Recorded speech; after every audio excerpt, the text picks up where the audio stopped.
आबा होते तोवर आमचं घर खरंच गोकुळ होतं, शांत हसरं. आईचा स्वभाव तसा पहिल्यापासून हेकट, स्वार्थी, पण ती आबांना वचकून असायची. आणि तिच्यामुळे अविनाश सुद्धा. ते दिवसभर ते क्राईम शोज बघून ना आईच्या डोक्यात सतत तसलेच विचार. सीमा म्हणजे माझी बायको, ती काय आईला जुमानत नाही, पण साधी सरळ अनुप्रिया आईच्या तावडीत सापडते.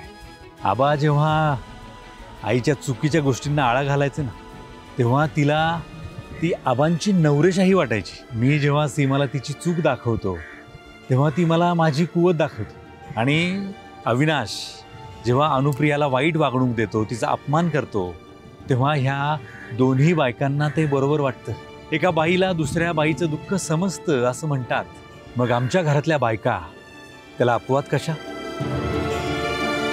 मी संसार माझा रेखिते 1 डिसेंबर पासून रोज रात्री 9:30 वाजता आपल्या सन मराठीवर.